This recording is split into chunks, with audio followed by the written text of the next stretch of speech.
Welcome back, ladies and gentlemen, to a read-through of Mecha Ace Evil Run. Last time we escaped the Imperial fleet. Now it's time to figure out what happens. Interlude. Vedrian Wormhole Aperture. New Libsyn System. A Sadie sits stunned for a moment, staring at your face as if to make sure it is really you. Then finally, your former wingman works her thoughts into words. We thought you were dead. We thought you were dead. You shake your head. I only got captured. The other officer shakes her head in disbelief. How the hell did you get out? I believe your pilot has me to thank for that, interjects a new voice into your conversation, carefully modulated and refined, with the accent of an imperial nobleman. The other Kodak officers widen once again as Hawkins leans forward, showing his face to your ally. You're... The Imperial nods. I am Camille Hawkins, formerly a commandant of the Imperial fleet. I'm expressing a desire to switch sides. An elegant smirk plays over the blue mask's lips. Take me to your leader. Your trip into the heart of the fleet proves to be a tense one. Your escort takes no chances with you and Hawkins as they lead you through the formation of Kodak ships, their weapons still carefully trained on your machine. Moving slowly as you are, you get a chance to take a good look at the ships assembled around you. Certainly a close enough look to realize that, despite being arrayed as warships, the entire formation seems to be made up of bulbous hulls of cargo liners, passenger ships, and other civilian craft. It takes a few minutes to pass through the array of civilian vessels, long enough for you to wonder exactly what they might be used for. After all, the thin hulls of the freighters and starliners certainly won't stand up to weapons fire, and none of them seem modified to carry weapons, combat armatures, or troops. Beyond the civilian ships lies the remnants of the Kodak fleet. The survivors of the proud fleet which had once assembled to defend Crown Station is a pitiful sight. Of the dozens of purpose-built warships and converted merchant vessels, only 4 or 5 remain, huddled together in a knot of broken armor and burning metal. One of the survivors is barely intact, a hole the size of a house punched clean through its hull. Another's plating is crumpled and deformed, and as if under the repeated blows of a giant sledgehammer. All of the remaining ships are covered with scorch marks and jagged tears where communication towers, weapon mounts, and superstructures used to be. Around these broken hulls, swarms of worker pods and construction armatures scurry like flies on corpses, racing against the clock to get the broken remnants of the once proud fleet ready for action again. In the center of the formation sits a gigantic construction, resembling nothing more than a giant gray lizard, its immense legs closed in around itself, like a cage at least a half a kilometer long. You recognize it immediately. It is an armory ship, one of the vast, mobile shipyards captured by the Kodak during the first few months of the Civil War, capable of repairing, resupplying, and rearming an entire fleet.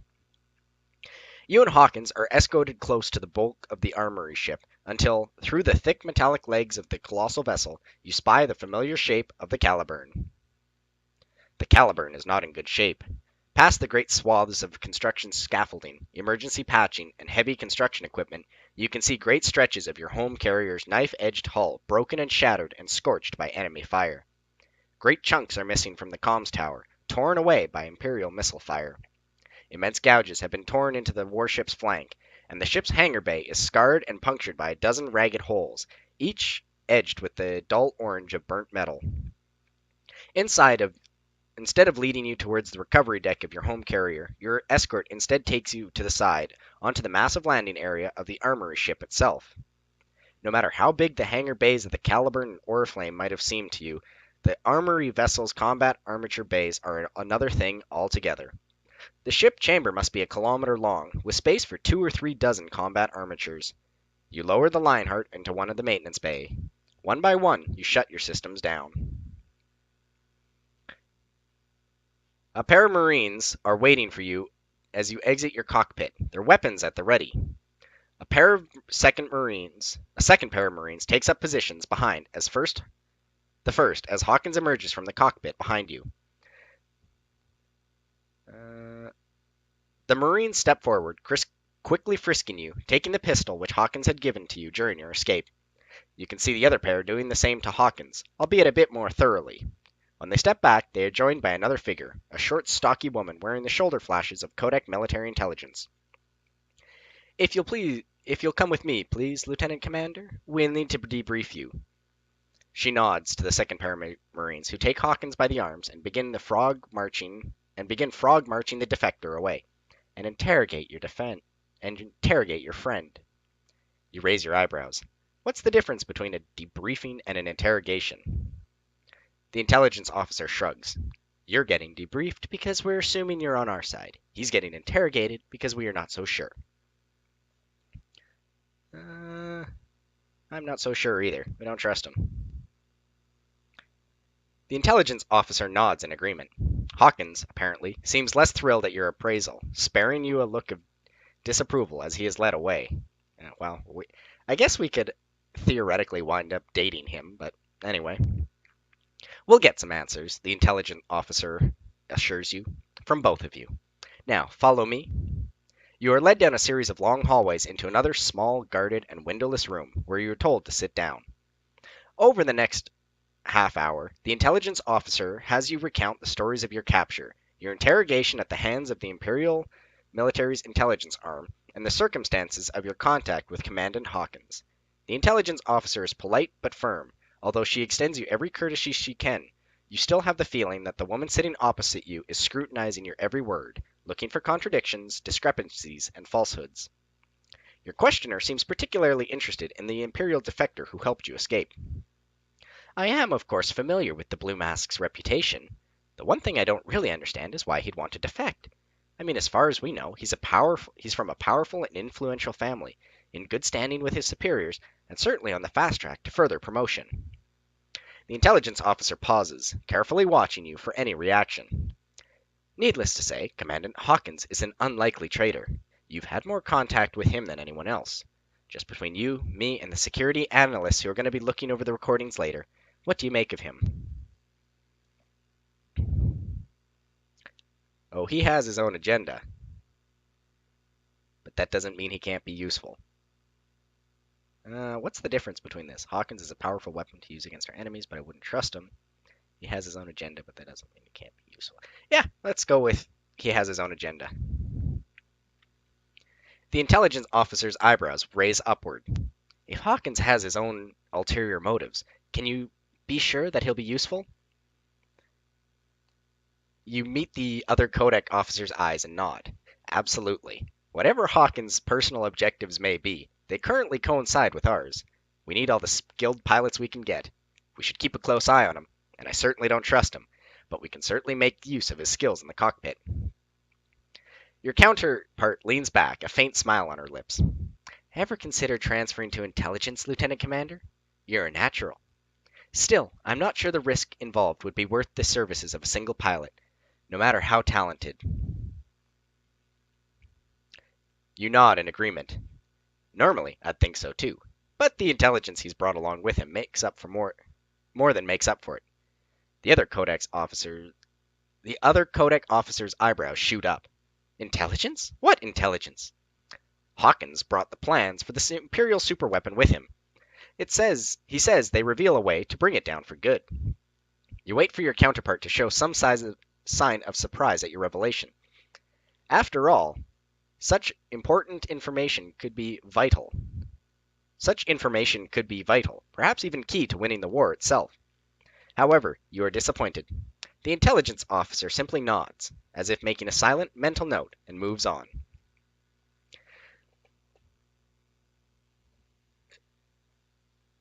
The questions continue. Your counterpart moves on to the circumstances of your captivity and the process of your escape. Since this had only happened to you a few hours ago, you find it easy enough to answer. She also asks you about the damage which the Imperial interrogators inflicted upon your body. When you show her your stiffened, nerve-dead hand, she purses her lips and looks surprisingly undisturbed. I'll send you straight to the infirmary where we're done. The ship has well-equipped medical staff and may be able to do something for you, or at least prevent complications. Before you can respond, the Imperial officer moves on, asking you more questions about your escape. After a few minutes of this, the intelligence officer sits back, apparently satisfied. Well, we're just about done here. Just one more thing to ask you. You look up. What's that? Regarding your interrogation by the Imperial Military Intelligence, you mentioned that they were trying to get classified information about you, out of you about the XCA 118 and your command codes. What we need to know, and I expect you to be honest, is whether you gave any of this information up. I insist, absolutely. Lie to them. Beautiful. You shake your head. I didn't give them anything, not under interrogation, not even under torture. They told me that if I didn't break, they'd get to work on my other hand, paralyze it permanently. Well, I didn't break. So they did.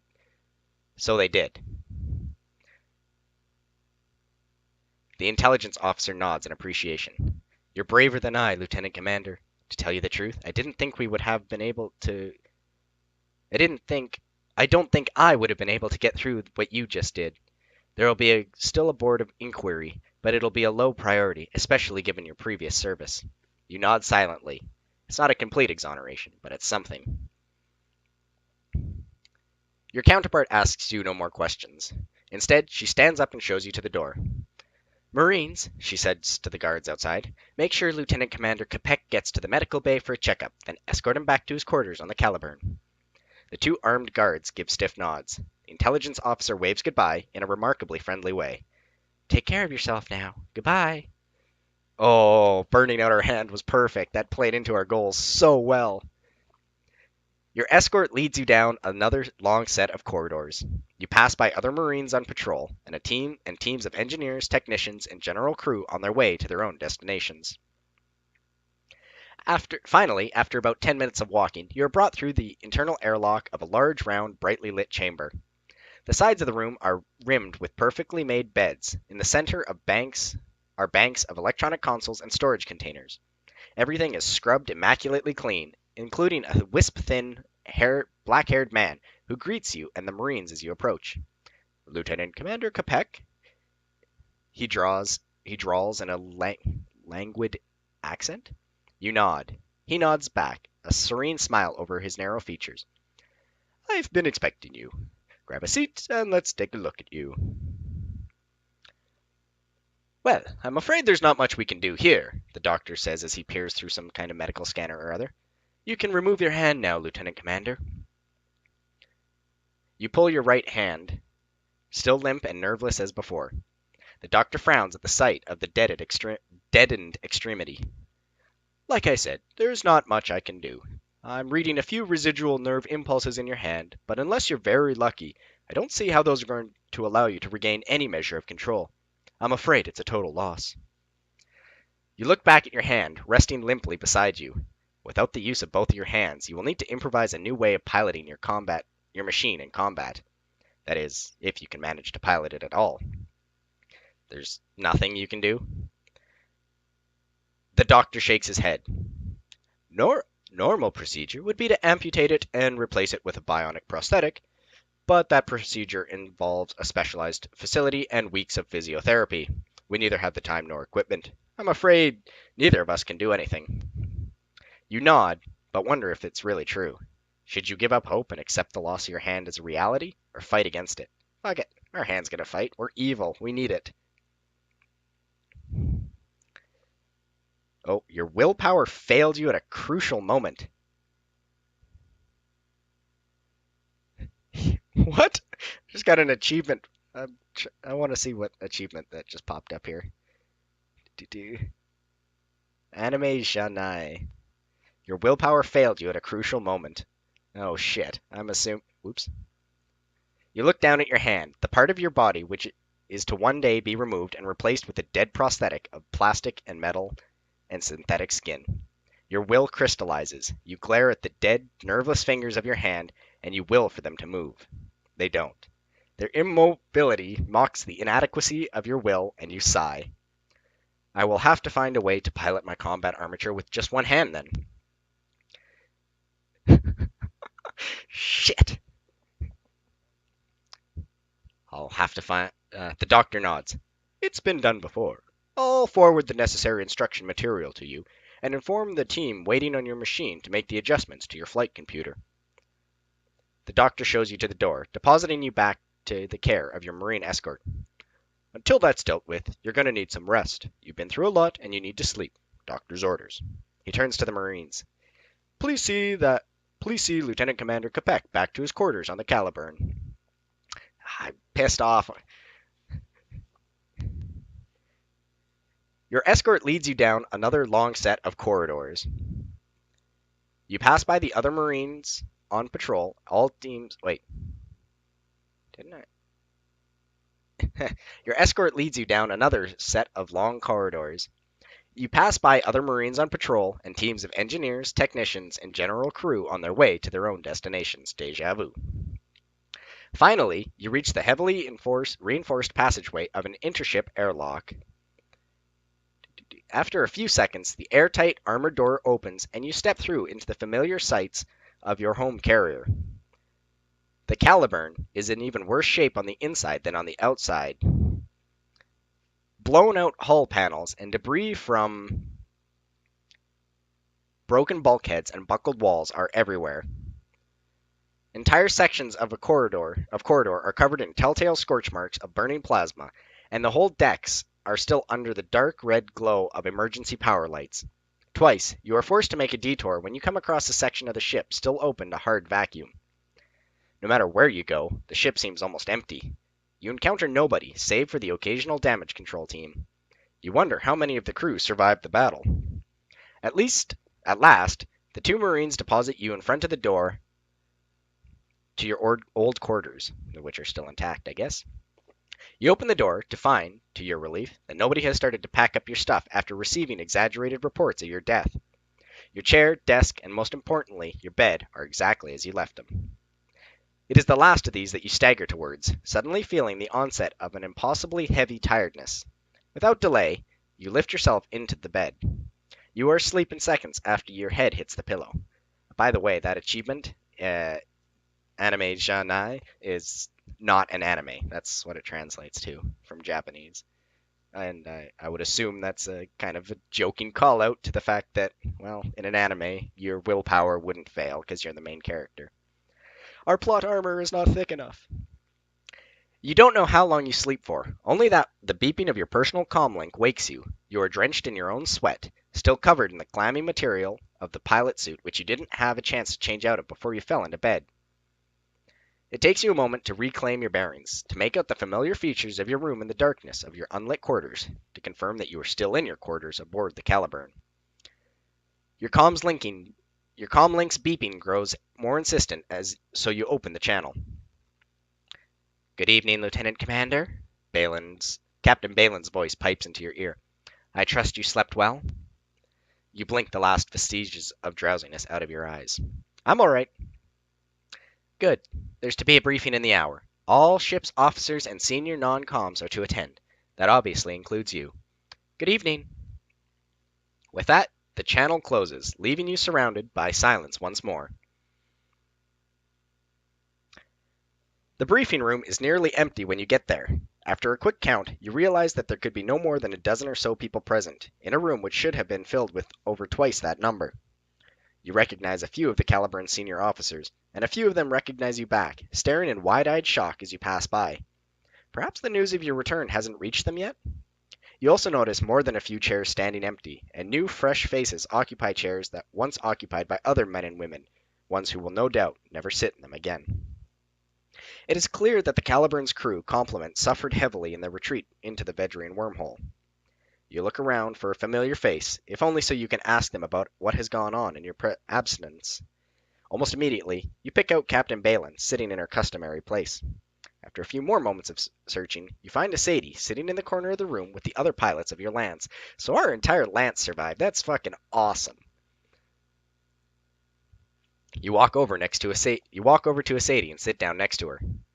Fatima's hands creep over yours, and you feel the pressure of her fingers as they close around yours. I'm glad you're back. You put your other hand over top and squeeze her hand in return. I'm glad I'm back too. Well, let's see what happened after I was captured. We tried to distract them for as long as we could, but there was just too many. We fell back to what was left of the fleet to try and protect the ships, but... Sadie shakes her head sadly. We tried our hardest, but the Immies managed to overrun us anyway. They went through our defenses as if we weren't there. They kicked the crap out of us. Only a few ships managed to make it through the wormhole. The Caliburn took a few solid hits, but somehow managed to hold together. What happened then? When we got back to the other side, they told us you were dead and that I was taking place as commander of Zaft Lance. They gave me a promotion to a lieutenant, too. For the last few days, I've been trying to get used to being in charge. That brings us to now. Anything else? We don't care about where Watanabe or Chief Weaver are. They're probably dead. Awesome. Sadie shakes her head. I don't have a clue. The captain told me to report to the briefing room and that attendance was mandatory. It's got to be something big, but I have no idea. What? Do you? You shake your head. No idea. I just got back. I thought you'd know better than me. Well, I don't. Sorry. Before you can respond, the room fills with the shuffling of movement as all heads around turn towards the front of the room. Officers and NCOs to attention. Oh, that's Captain Balin. Officers and NCOs to attention. Captain Balin's voice cuts through the air of the room like a cracking whip, drawing the eyes of everyone in the room. Immediately, automatically, you stand up straight, eyes front, your posture rigidly vertical. The rest of the room does the same. For a moment, Captain Balin surveys the room. Then, content, she speaks again, her voice softer. Be seated. It is an old tradition, but a useful one. It has gotten your attention and the attention of everyone else in the room. There is no further blurble of conversation, only the soft sounds of human bodies adjusting themselves in their seat. All eyes are arrayed front and center, giving Captain Balin their undivided attention as she begins to speak in earnest. Ladies and gentlemen, it has been a long war, and these last few weeks have been among the hardest. I see a great number of empty chairs in this room today, far more than I would have wished for. We've all sacrificed far too much, and I'm loath to ask you to sacrifice more. The captain takes a deep breath. Whatever she is about to say must weigh heavily on her soul indeed, if it is capable of showing through her normally stoic exterior. However, that is what I must do.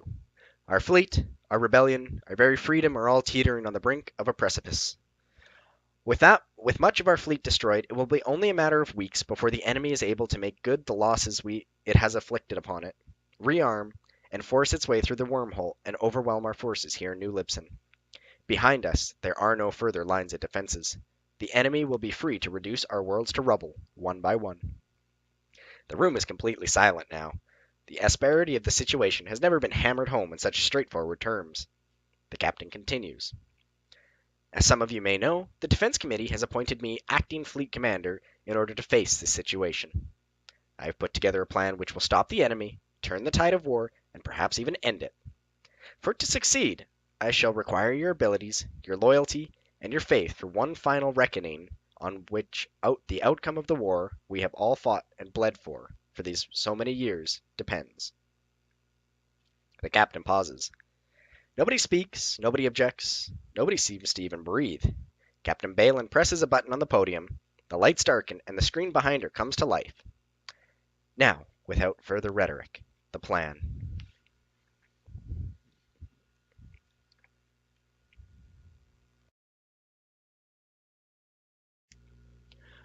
All eyes are on the screen as it flashes to life, pure chaotic light coalescing into icons and trajectories. The screen splits in two, with one side showing the New Libsyn side of the wormhole, complete with the ships of the Codex fleet, and the other side, the Vedria end, with the massive bulk of the projected shape of the Imperial formation, and an ominous, menacing shape behind it, the Light Bearer.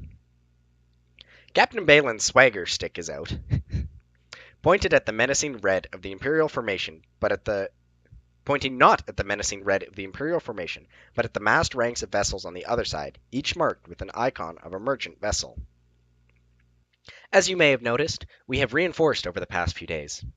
As the more observant of you may have noticed, these vessels are not warships, for we have none left to spare, but are instead merchant vessels, including the few evacuation ships we were able to extract from the fall of Vedria Prime.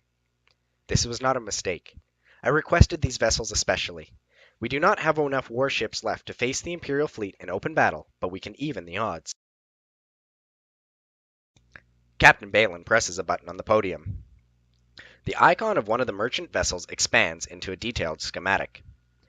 These vessels have been stripped of their non-essential systems. Their crew have been replaced by automated piloting systems, which will suffice for the purposes of this operation.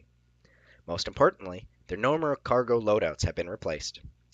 The captain presses another button, and vast sections of the hull glow bright red. You feel your breath catch in your throat as you read the label.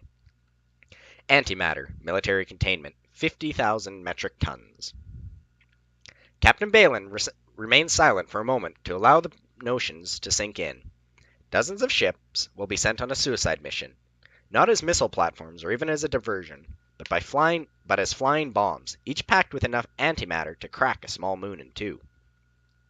After what seems like half an eternity, Captain Balin resumes speaking, her tone grave. These ships are carrying 3/4 of our strategic fuel and weapons reserve. It would take 2 years to make up for the amount of antimatter which we are to expend in the space of a few minutes. The Caliburn's commanding officer holds up her hand to politely but firmly forestall any developing protest. However, assuming these ships serve their purpose, the enemy fleet will be thrown into disarray attempting to either avoid or shoot down these vessels, especially once one or two detonate in their midst. The captain presses another button and the display on the screen behind her shifts. The icons representing the merchant vessels disappear through the wormhole and appear on the other side. There's a miniature flare in the midst of the Imperial formation as one of the merchant ship's icons flies into it, a shallow representation of an immense antimatter detonation. The Imperial formation flies apart until the formerly ordered ranks of the red icon become a confused jumble. With the enemy fleet thrown into chaos, it would be free to implement the second part of our plan. Originally, it was to involve a large-scale hit-and-run attack to do as much damage as possible before the enemy was to regroup. This was always reliant on the hope that we would damage the enemy enough to render them incapable of offensive operations for a few months or a year, enough time to partially rebuild our fleet.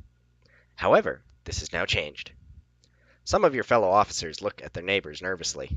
The captain's plan is desperate, risky, and unprecedented, and to you, it looks like it's the part of something bigger. We are omnipresent. Indeed, this seems too simplistic to be the captain's entire plan. Maybe it'd be best to just keep your mouth shut and see what the captain's got up her sleeve. Captain Balin's eyes sweep across the room, silencing any whispers of speculation before they even start with her glare of her cold gray eyes. Due to recently obtained intelligence from a new source, we shall not be striking the enemy fleet directly. We shall instead be attacking a more valuable objective. One of the Caliburn's officers can restrain himself no longer. With all due respect, ma'am, you're being real cryptic. Who is this source, and how did they get this intelligence? Captain Balin smiles, not an expression of joy, but that of a wolf who's just cornered a hare. Why don't you ask him yourself? Another figure walks in from the side doors. The room is dark and backlit by the screen, so you cannot see much of the newcomer, only the cold crisps of a new Kodak officer's uniform, a few strands of gray blonde, and the angular outline of a pale blue mask. The room's silence breaks into renewed rounds of whispers and gasps. You clearly aren't the only one to have recognized the newcomer. This is obviously something that the darkened figure knows as he calmly continues to the podium, allowing the captain to step aside before taking position. For a moment, the two exchange tense whispered words, then the newcomer nods, looks out towards the room full of still shocked and not quite friendly Kodak officers, and presses a button.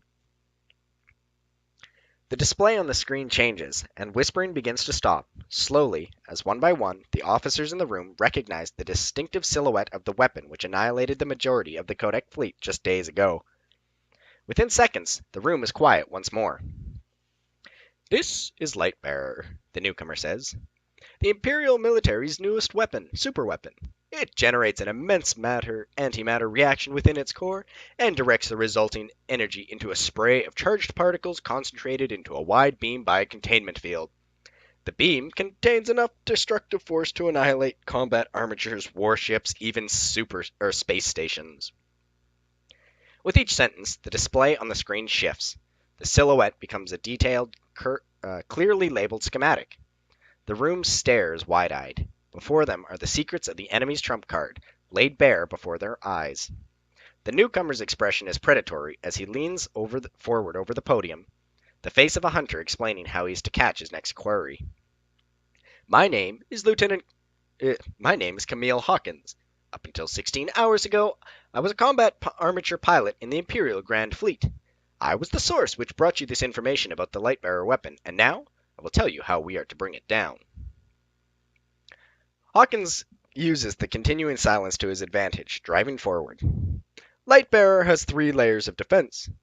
The first 2 are an escort of combat armatures and warships, namely the Imperial Grand Fleet. Captain Balin's plan should provide us with the means to dispose of them. The last defense, however, is somewhat problematic. The display shifts again, this time to a close light-up of the Lightbearer's armored shell. When not in firing mode, the Lightbearer is protected by 2 thick, concentric layers of armor, spaced out enough apart from each other to prevent the strokes of a monosaber or plasma cutter, and are thick enough to repel even the weapons of a dreadnought. This means the only way of damaging the Lightbearer through direct attack is catching it in firing mode, in which its armored petals extended. When its containment fields are exposed... Whoa, this sentence is a train wreck, holy cow. This means the only way of damaging the Lightbearer through direct attacks is by catching it in firing mode, with its armored petals extended, when its containment generators are exposed to attack, I'm assuming. However, the Imperial Fleet Command would be unlikely to present such a vulnerability unless it were absolutely necessary. Hawkins leans back and pauses for a moment, and you find yourself staring at the image of an armored shell of the Imperial superweapon, wondering how in hell Hawkins plans on getting through it. You aren't the other one. Others beside you glare at the display as if their frustrations were enough to defeat their problem. The Imperial defector smiles.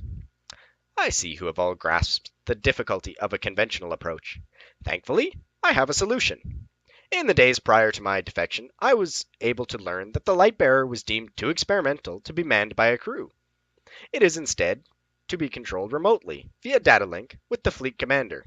Should the man or woman holding the trigger be incapacitated or killed, a line of succession comes into play. Various senior officers are given the authority to take control of the Lightbearer systems, provided they possess the proper codes.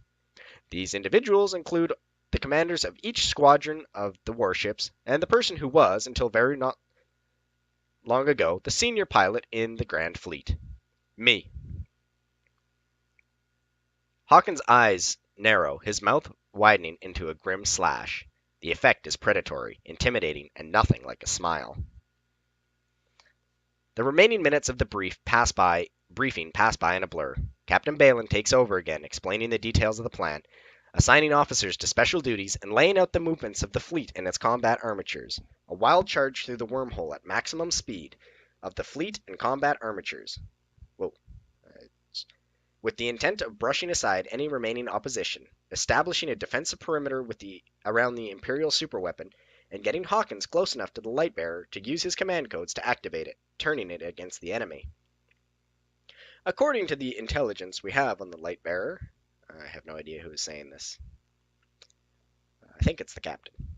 According to the intelligence we have on the Lightbearer, its receiver will only accept very short-range transmissions, no more than 10 kilometers. This means we're going to need to get extremely close to take control. It also means that the Imperials will have to fight through their own fleet before they can get close enough to regain control. As most of you know, we have been fortunate in having Lieutenant Commander Capek return to our ranks. The Lieutenant Commander will be in charge of the Caliburn's Combat Armature Group. Once the rest of the fleet has taken up blocking positions, the Lieutenant Command will break off and escort Commandant Hawkins as he approaches and takes control of the Lightbearer. It will then be up to the rest of the fleet to protect him as the weapon is activated and fired. The captain turns to you. Until then, you will answer to Commander Jiang of the Leto Vorbeck, who is in overall command of the combat armatures for this operation. Some of the officers crane their necks to catch a glimpse of you. A few are surprised, most less so. Word of your return has traveled fast. In the last, half an hour that you've been in the thing? Yeah, I imagine. Being back in command of the Caliburn's carrier group feels like settling into an old comfortable chair. It it is a responsibility you have grown used to. Though a bigger command would have been nice, it would have certainly been awkward trying to command the fleet's 6 or 7 remaining lances with skills and mannerisms designed to manage one. Your inner thoughts do not stop the captain's briefing.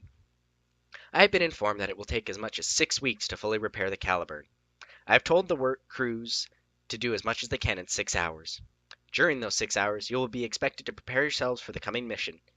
At the end of those 6 hours, I shall expect you all rested, fed, mentally prepared, and your personal affairs in order. At the end of those 6 hours, operations will begin, our diversion will be initiated, our combat armatures will be launched, and the Caliburn will lead the charge through the wormhole. That is all. Dismissed. The silence breaks almost immediately. Officers begin parting as the lights go up once again. Those with immediately pressing duties begin making their way out quickly. Others begin speaking urgently with fellow officers, their nervous, grave tones showing how mindful they are of the importance of the hours to follow. You get up to leave. You have to make preparations of your own. However, before you can take more than 2 steps, you find yourself stopped by a palm pressed against your chest. You feel someone brush up against you, passing by like a warm breeze. You feel the warmth of a breath against the side of your face. Then you hear Fatima Asadi's voice whisper in your ear. "Hey, boss, I need to talk to you in private. Meet me in my quarters if you have time." Before you can respond, or even turn around, the other pilot has melted away into the milling mass of pilots and ship's officers, nowhere to be seen. I like where this is going. You walk out of the briefing room so preoccupied that you don't even notice the masked figure in front of you until you pass him by. "Hello, pilot." You stop in your tracks. The Imperial defector pushes himself off the wall and steps towards you. "I hope my appearance during your captain's briefing did not appear so much as a shock to you. I assumed you had a fair number of questions for me now, after everything I have revealed." Yeah, I do. I have a question or two." Hawkins spreads his hands out before him, palms up in a gesture which could either be interpreted as an invitation or a challenge. "Very well, you have your questions, and I have a few short minutes before being called away to meet with your superiors again. What is it that you wish to know?" For formality's sake, we'll ask him why.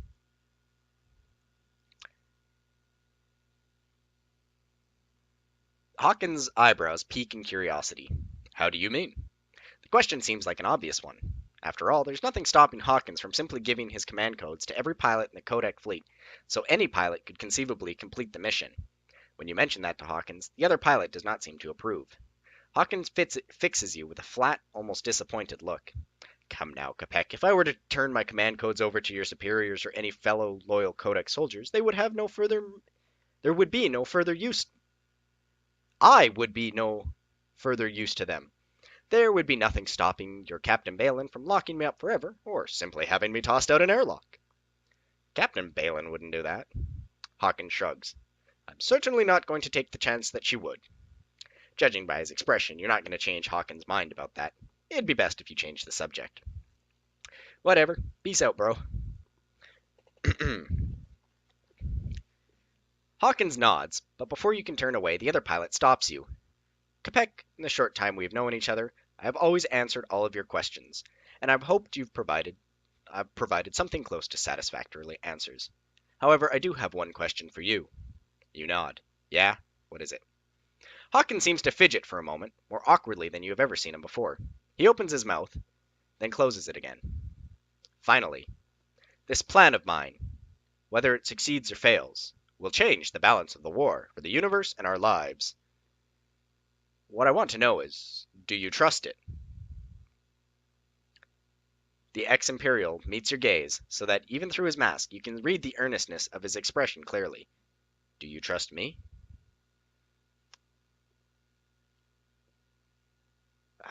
Do we go with the "I don't trust you," or do we go with the "you tell me"? Power play. You tell me, should we trust you?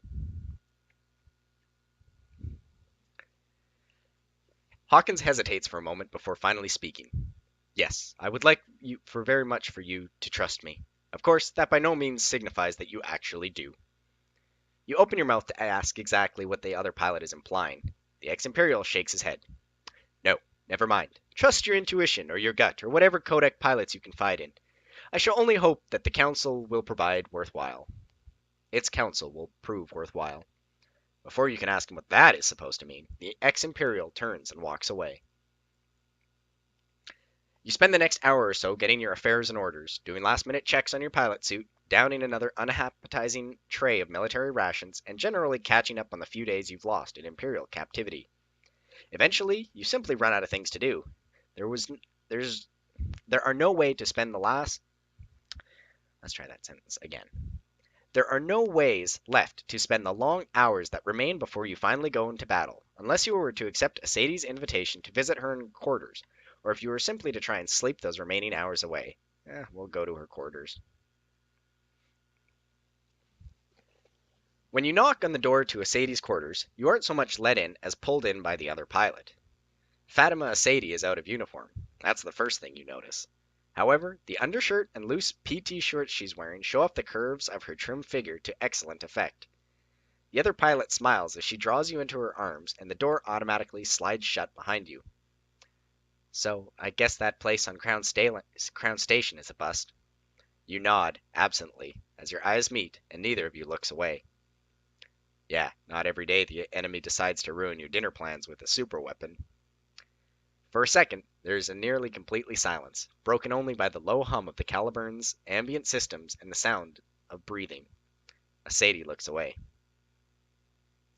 You're gonna make me say it, aren't you? Say what? Fatima turns to meet your gaze, slowly, hesitatingly, as if afraid of something in your eyes. This battle, it's a hell of a risk and we both know it. The chances of both of us to survive are gonna be really, really low. Last time we met like this, I listened to my doubts and we agreed to wait until things sorted themselves out. When we thought you were going to be dead, I spent that whole time wondering if I should have just told my doubts to go screw themselves. Sadie closes her eyes. This time, no more doubting, no more waiting. Then, with trepidation at first, but with growing firmness, Fatima Sadie draws her lips towards you. Oh, shit.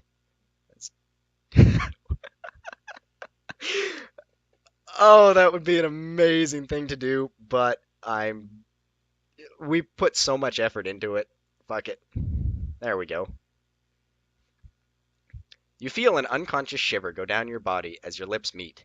You press in closer until you are entwined and enmeshed, her skin against yours. You and she resonating as one. Your hands are no longer taking orders from your head. Well, your one hand, anyway. The other one isn't doing much of anything. They slide along the smooth curves and hardened muscles of her body, and you feel her hands swiftly glide along yours, moving with the frantic desperation of the condemned. It lasts forever, and still somehow ends. One of you pulls away, you don't know who. For a moment, you gaze into each other's eyes. Do we have time for this? Sadie's word bring you up short. We have a battle to prepare for, don't we? How much time do we have? You don't bring up your chronometer. You don't look for a clock.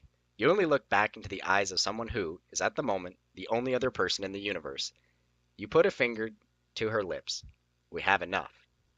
The other pilot pries an arm loose and reaches along the wall. You catch a glimpse of a wicked smile as Fatima's fingers find their quarry and the lights go out. Oh, shit. Shit, son. Okay, worth it. That was worth it. We played the little bit of the evil, or anti-evil, but we weren't heroic to get her. We killed a bunch of people, so I'm going to accept it as a win. Also, this is not going away. Lovely. When you return to the hangar bay a few hours later, the vast room is swarming with men and women, technicians, marines, and pilots doing last-minute checkups on their machines. The Lionheart sits at its full berth, fully repaired and ready for action. However, it doesn't take you very long to notice the machine that sits next to the Lionheart. It is an almost identical copy of your machine, still shiny and new and smelling of the assembly plant. The Lionheart and this new arrival might as well be twins, save for one difference. This machine is painted in blue and silver, a sign that, if If nothing else, High Command trusts the Imperial defector enough for him to be considered, provisionally at least, one of you. Shit, he's getting a super weapon too? Frick.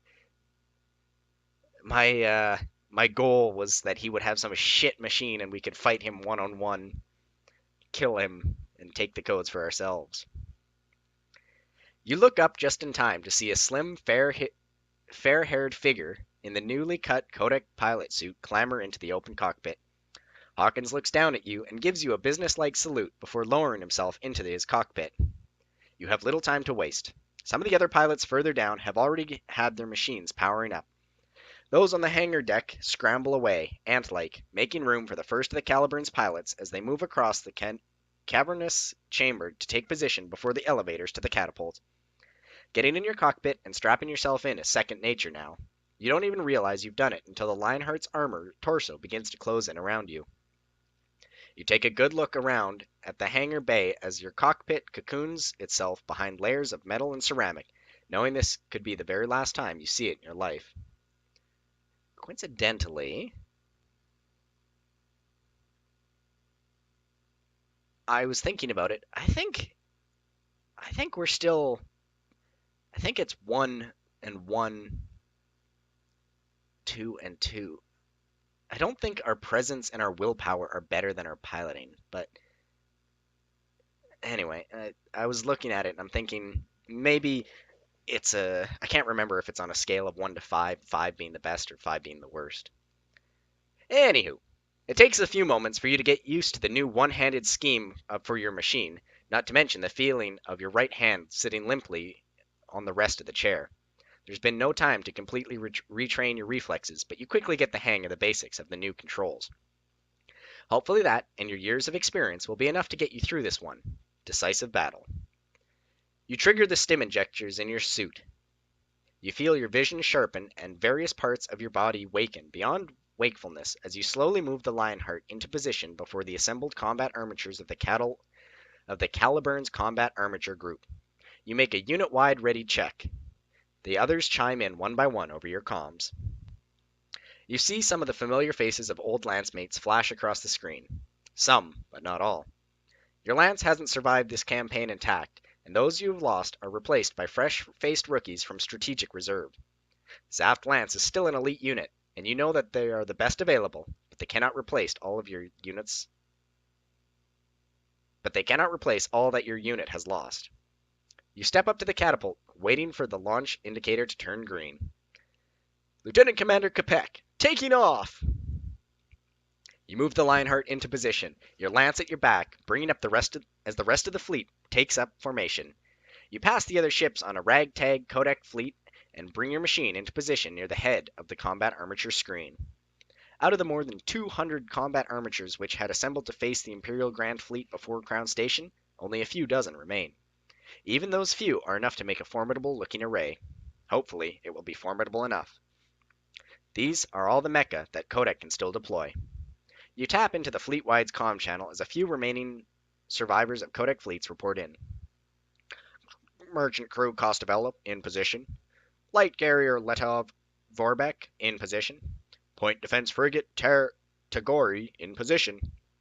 And so it goes, until finally you see the knife-edged hull of the Caliburn. The Caliburn, not the Cattleburn. Battered but still defiant, slip loose from the massive metallic claws of the mobile shipyard and move into position at the head of the fleet. Fleet carrier Caliburn in position. All the ships reporting and accounted for. Phase 1, begin.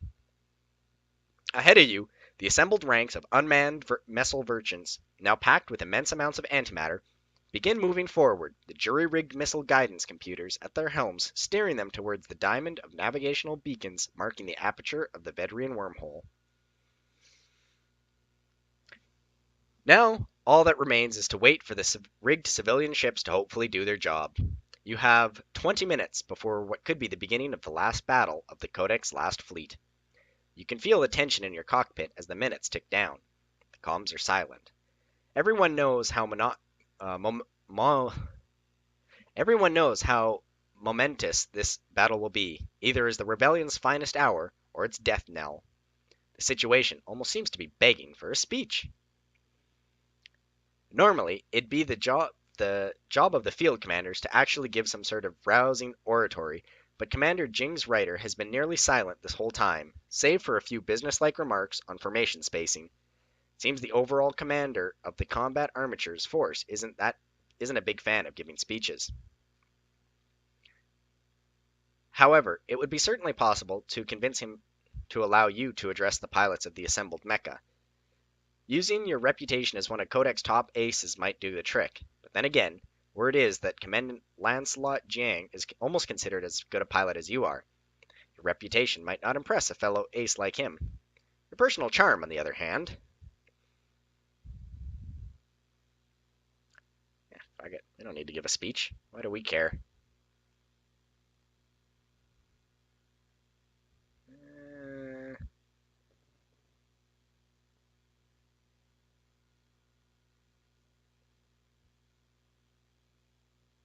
Do we want to give it a pathetic? Let's see our stats. We have no diplomat whatsoever. Um,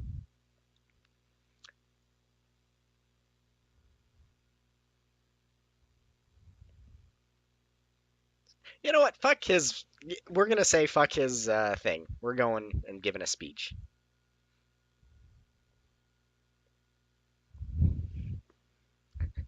You tap yourself into the command channel. All right, everyone, listen up.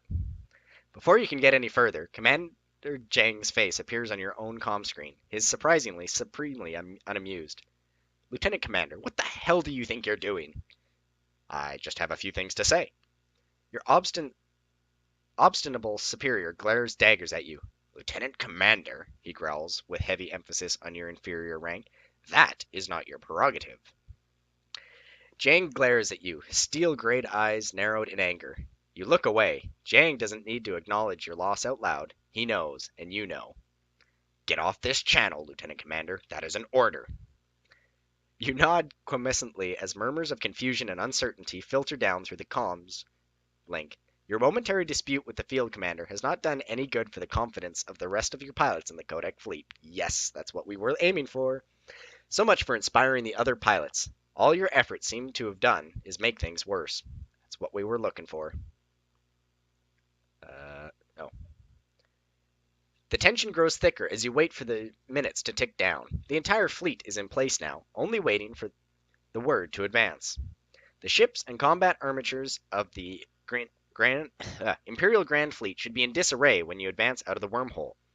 Perhaps enough of the trapped ships would have found their mark to even decimate a good part of the enemy's numbers. Either way, you will be fighting from an advantage if Captain Balin's plan had worked. If not, a new window opens up on your comm screen. Our 20 minutes are up, ladies and gentlemen. Captain Balin seems almost as tense as she addresses the fleet. Fleet, make ready to advance and engage the enemy. Commander Jang's stoic face appears back on the screen. Pilots, follow me. The commander's writer begins to move forward. You and the other pilots follow him as it leads the Codex's last fleet into the invisible gaping maw of the Vedrian wormhole.